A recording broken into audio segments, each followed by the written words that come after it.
কোন মানুষ জানতো না, দুনিয়ার কোন মানুষকে জানবার দিই নাই। আমার দুনিয়ার মানুষ মনে করতো আমি একজন পাগলি, আমি যে একজন আপনার প্রেমিক, এই কথা দুনিয়ার কোন মানুষকে জানতে দিই নাই। আজকে আমার গোপন রহস্য আমার মালিকের সামনে প্রকাশ হয়ে গেল। আমার মালিক বুঝে ফেলেছে আমি আপনার প্রেমিক, আপনার সাথে আমার মহাব্বতের সম্পর্ক। আল্লাহ, আমি আর দুনিয়াতে থাকতে চাই না। আল্লাহ, তুমি আমারে তোমার দরবারে নিয়ে যাও। সুবহানাল্লাহ।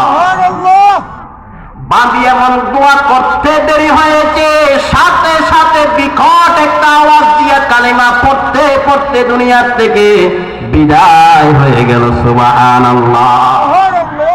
এই দোয়াটা করে কালিমা পড়তে পড়তে সাথে সাথে মাটির সাথে লুটে পড়ল। মুনিব দেখে আরো অবাক, কিরে আমি কি বললাম, এই মহিলা কি দোয়া করলো, আল্লাহ সাথে সাথে কবুল করলো আর সাথে সাথে দুনিয়ার থেকে বিদায় হয়ে গেল। আচ্ছা যা হোক, আমার বান্ধি যখন মারা গেছি, কাফনের ব্যবস্থা করা লাগবে, দাফনের ব্যবস্থা করা লাগবে। সকাল বেলায় হোসাইনে বাগদাদি রাহমাতুল্লাহ বাজারে গেছেন কাফনের কাপড় কেনার জন্য। কাফনের কাপড় কিনে আনার পরে ঘরের মধ্যে ঢোকার পরে দেখি ওই বাঁধিকে কারা জানি গোসল দেওয়াইয়া ওই রেশমি কাপড়ের মধ্যে কাফন পরাইয়া সুন্দর করে সাজাইয়া রাখছে। সুবহানাল্লাহ। ওই কাফনের উপরে একটা আয়াত লেখা আছে, আলা ইন্না আউলিয়া আল্লাহি লা খাউফুন আলাইহিম ওয়া লা হুম ইয়াহজানুন। যারা বাস্তবে আল্লাহর ওলি, যাদেরকে আল্লাহ ভালোবাসে, দুনিয়ার কোনো চিন্তা তাদের নাই, দুনিয়ার কোনো ভয় তাদের নাই।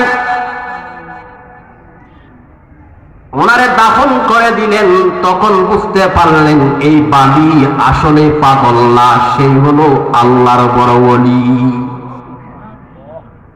আল্লাহর কাছে দামি হওয়ার জন্য পয়সা লাগে না, ঘর বাড়ি লাগে না, জমি জমা লাগে না।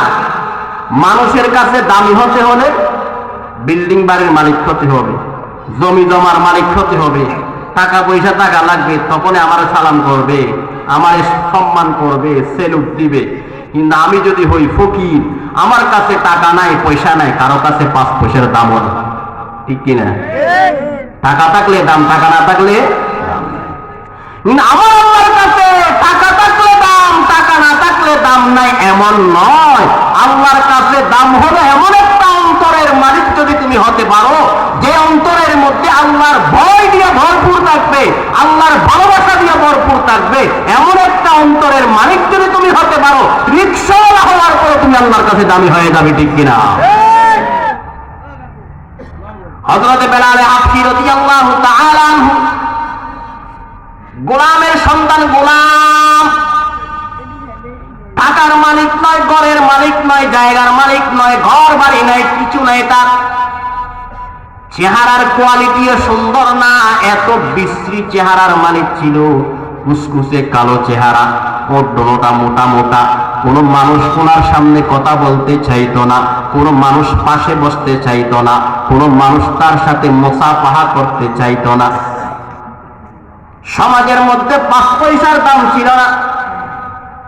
কিন্তু রাসূল আকরাম সাল্লাল্লাহু আলাইহি ওয়াসাল্লাম যখন মেরাজের রজনীতে জান্নাত ঘুরে বেড়াইতেছিলেন, জান্নাত ভ্রমণ করতেছিলেন, তখন আল্লাহ রাসূল দেখতে পান সামনে একজন লোকের হাঁটার আওয়াজ শোনা যায়। জিবরাইলকে জিজ্ঞাসা করলেন, জিবরাইল, এই জান্নাতের মধ্যে যে আমি হাঁটতেছি, ঘুরতেছি, আমার সামনে একটা লোকের হাঁটার আওয়াজ শোনা যায়, লোকটাকে? জিবরাইল বললেন, ইয়া রাসূলুল্লাহ, এটা আর কেহ না, আপনার প্রিয় সাহাবী হযরতে বেলাল হাবশী রাদিয়াল্লাহু তাআলা। সুবহানাল্লাহ। আল্লাহ রাসূল বেলালকে ডেকে জিজ্ঞাসা করলেন, বেলাল রে,